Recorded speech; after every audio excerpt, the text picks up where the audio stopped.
Good morning, dear student. I am Falguni Parikh from Aditya Career Institute. Now, today we discuss first chapter business, trade and profession. Last class we discussed about the meaning of business, features and characteristics of business. Today we discuss profession, differences between business, profession and employment. See, what is the meaning of business? Business का meaning क्या है? Business means is those activity which refers to the economic activity. That means कि ऐसी activity जो related है economic activities in which we included sales, purchase, exchange, production, etc. यानी ऐसी जो भी activity हम सेल्स, परचेज और प्रोडक्शन, एक्सचेंज के पर्पस से कर रहे हैं, that's come into the business. What is the meaning of profession? Business profession is refers to that quality, skills या नॉलेज जिसमें हम किसी भी चीज में, किसी भी एरिया में, किसी भी क्षेत्र में नॉलेज एक्वायर कर रहे हैं, that's come into the profession. Now come into the employment. What is the meaning of employment? Employment means get work for salary or remuneration. Salary और रेमुनरेशन के लिए आपने किसी के अंडर में रहकर काम किया है, रेमुनरेशन लिया है, तो that come into the employment. आज की क्लास में हम एम्प्लॉयमेंट, बिजनेस एंड प्रोफेशन में डिफरेंसेस देखेंगे कि इन तीनों में अंतर क्या है. That is the part of economic activity. आपको पता है ये तीनों ही इकोनॉमिक एक्टिविटी है.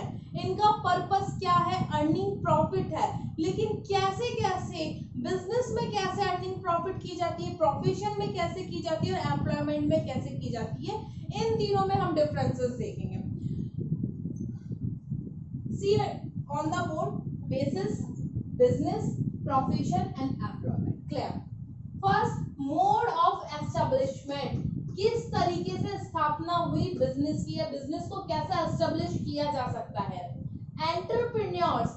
एंटरप्रेन्योर्स कौन होते हैं? जो बिजनेस को रन करते हैं, लाइक ऑनर. हम एंटरप्रेन्योर को लाइक ऑनर के तौर पर देख सकते हैं. Entrepreneur decision and other legal formalities if necessary. इसमें जो भी डिसीजंस लिए जाते हैं वो किसके थ्रू लिए जाते हैं? एंटरप्रेन्योर के थ्रू लिए जाते हैं. भाई खुद मालिक है अपनी कंपनी का, अपने व्यवसाय का, तो कौन लेगा डिसीजंस? एंटरप्रेन्योर लेगा. मेरी खुद की स्कूल है, कोचिंग है, मेरा खुद का कोई भी डिपार्टमेंटल स्टोर है, कंपनी है, डिसीजन कौन लेगा? मैं लूंगी ना डिसीजन. तो डिसीजंस किसके थ्रू लिए जा रहे हैं? एंटरप्रेन्योर के लिए. और legal formalities, other legal formalities if necessary. यदि लगता है कोई लीगल फॉर्मेलिटीज करनी. फॉर एन एग्जांपल, मेरा एक छोटा बिजनेस है, मैंने एक डिपार्टमेंटल स्टोर खोल रखा है. हिंदी में बोले, प्योर लैंग्वेज में तो हमने परचूनी की दुकान खोल रखी है. भाई मुझे इसमें कौन सी लीगल फॉर्मेलिटीज करनी है? खोल ली, मन करेगा तो बंद कर दूंगी. अगर मुझे कोई लॉस होगा, मैंने बंद कर दी. मुझे प्रॉफिट हो रहा है, मैंने खोल रखी है. दैट मीन्स वहां कोई लीगल फॉर्मेलिटीज की जरूरत नहीं है. वही मैंने पार्टनरशिप में खोली है, तो मैं चाहूँ तो लीगल फॉर्मेलिटीज को देख सकती हूँ, पार्टनरशिप एक्ट के थ्रू काम कर सकती हूँ. या मैंने कोई कंपनी खोली है तो कंपनी एक्ट 2013 के अकॉर्डिंग मुझे कुछ लीगल फॉर्मेलिटीज को पूरा करना पड़ेगा. It is necessary and in partnership it is not necessary. If you want then you can do it. तो इसमें क्या है, अगर कोई अदर लीगल फॉर्मेलिटीज है तो आपको करना पड़ेगा. That is the business.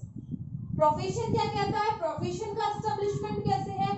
Membership of profession body and certified of practice. आपको क्या लेनी पड़ेगी? पहले तो मेंबरशिप लेनी पड़ेगी. सेकंड, आप सर्टिफाइड होने चाहिए. जो भी आपने प्रोफेशनल डिग्री ली है, जो भी आपकी नॉलेज है, स्किल है. सपोज दैट मैं सीए कर रही हूँ, तो ICAI के थ्रू मैं एक उस बॉडी का पार्ट हूँ. यानी क्या हूँ मैं? मेंबरशिप ले रखी है उस प्रोफेशनल बॉडी की, और सर्टिफाइड हूँ. सर्टिफाइड यानी उनने मुझे एक डिग्री दी है जिसके थ्रू मैं क्या कर सकती हूँ? सीए का वर्क कर सकती हूँ. लाइक MBBS हो गए, लॉयर हो गए. तो ये सब अपनी नॉलेज और स्किल के थ्रू क्या कर रहे हैं? वर्क कर रहे हैं. तो that is the point, yeah, that is the mode of establishment of profession to achieve membership of professional body and certificate of practice. अब बात आई एम्प्लॉयमेंट की. एम्प्लॉयमेंट कैसे होगा? अपॉइंटमेंट लेटर मिल रहा है या सर्विस एग्रीमेंट हो रहा है तो वो वहां पर एम्प्लॉयमेंट में माना जाएगा. Second point, nature of work, काम करने का तरीका कैसे होगा? Provision of goods and services to the public. आपको क्या अवेलेबल करवाने पड़ेंगे? प्रोविजन मतलब कि बनाना पड़ेगा. गुड्स एंड सर्विसेज किसके लिए? उपभोक्ताओं के लिए. पब्लिक का मतलब यहाँ पर किससे है? कंज्यूमर से है. कंज्यूमर को आपने क्या अवेलेबल करवा रहे हो? Goods and services. तब जाकर आपका बिजनेस रन अप कर रहा है. Rendering professionalize expert service. यहाँ पर आपने किसी भी प्रोफेशन में अपना क्या ले रखा है? एक्सपर्टाइज कर रखा है और फिर आप सर्विस अवेलेबल करवा रहे हो. फॉर एन एग्जांपल मैंने अभी बताया था आपको, मैं सीए हूँ तो सीए की मैंने डिग्री ली है. पहले मैं उस बॉडी का पार्ट हूँ, यानी ICAI का मैं पार्ट हूँ. दैट मैं अब क्या कर सकती हूँ? काम कर सकती हूँ. That come into the professional.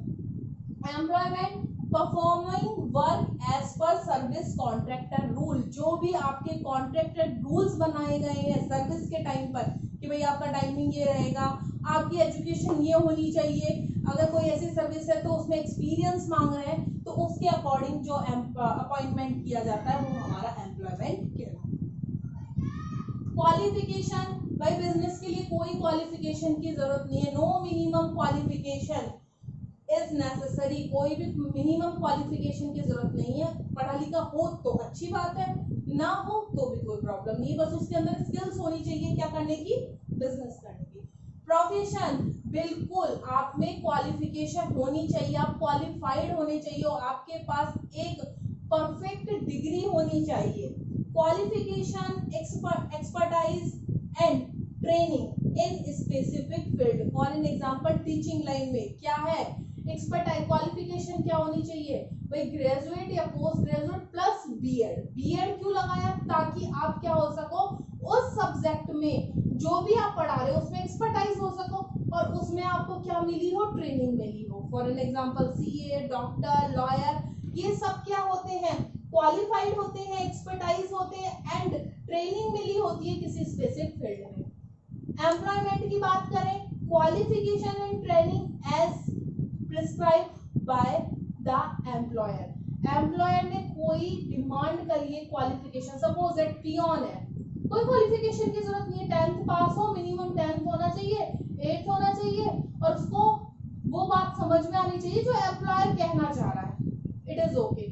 लेकिन वहीं वो कोई कंपनी का ब्रांच मैनेजर है या कोई इंजीनियर का पोस्ट है तो उसके लिए क्या करना पड़ेगा? एक क्वालिफिकेशन की जरूरत है.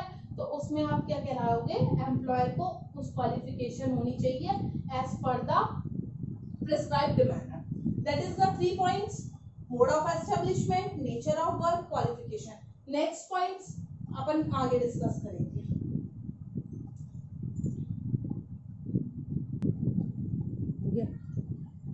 मोड ऑफ एस्टेब्लिशमेंट पढ़ लिए, 3 पॉइंट्स हमने पढ़ लिए. 4th पॉइंट, रिवॉर्ड और रिटर्न. क्या प्रतिफल मिलता है बिजनेस वालों को? Profit earn. ये क्या कमाते हैं? प्रॉफिट. प्रोफेशनल वाले क्या लेते हैं? फीस लेते हैं. और एम्प्लॉयमेंट वाले सैलरी एंड बिजनेस लेते हैं. यानी कोई बिजनेस पर्पस से काम कर रहा है, प्रॉफिट कमाएगा. प्रोफेशनल कर रहा है तो फीस लेगा, जैसे लॉयर की फीस होती है, सीए की फीस होती है, डॉक्टर की फीस होती है. और एम्प्लॉयमेंट, कोई सर्विस कर रहा है किसी के अंडर में रहकर तो सैलरी या बिजनेस लेगा. Capital and investment. भाई बिजनेस में कितना कैपिटल और इन्वेस्टमेंट होता है?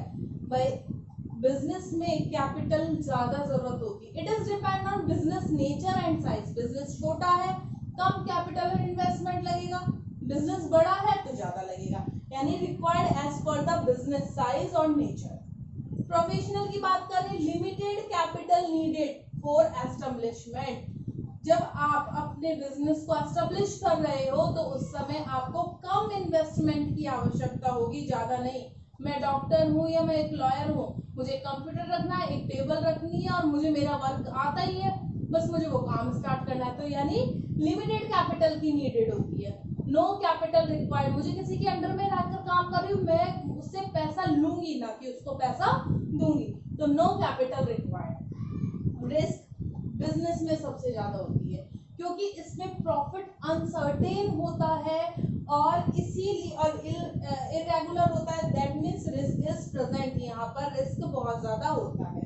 सम रिस्क होता है, आपको फीस जनरली रेगुलर आ भी सकती है और नहीं भी आ सकती, यानी रिस्क कम है। इसमें आपकी जो वेजेस है या सैलरी है वो फिक्स्ड और रेगुलर होती है, इसलिए इसमें कोई भी रिस्क नहीं होता है। ट्रांसफर ऑफ इंटरेस्ट, अच्छा बताओ, आपके पिताजी या आपके फादर कोई भी बिजनेस कर रहे हैं, क्या वो आप पर ट्रांसफर हो सकता है या नहीं हो सकता? बिल्कुल हो सकता है, तो ट्रांसफर पॉसिबल है। आपके पापा डॉक्टर हैं और वो अब अपनी डिग्री आपको देना चाहते हैं, क्या ये पॉसिबल है? नहीं, ये पॉसिबल नहीं है, तो नॉट पॉसिबल। आपके फादर किसी स्कूल में टीचिंग कर रहे हैं या किसी कंपनी में जॉब कर रहे हैं, आज उनकी तबीयत खराब हो गई, वो आ नहीं पा रहे, तो क्या आप उनकी जगह काम करने जा सकते हो? नहीं जा सकते, तो यहाँ भी पॉसिबल नहीं है। यानी बिजनेस ट्रांसफर हो सकता है लेकिन प्रोफेशन और एम्प्लॉयमेंट ट्रांसफर नहीं हो सकता। जिस बंदे को मिला है, जिस पर्सन को मिला है, उसी को ही वो करना पड़ता है। आपने अब तक 3 पहले और 7 पॉइंट्स डिस्कस कर लिए हैं। आज की क्लास में हमारा इतना ही। इसके नोट्स आपको मिल जाएंगे, हेडिंग डालकर डाल लेना, differences between business, profession and employment. Thank you.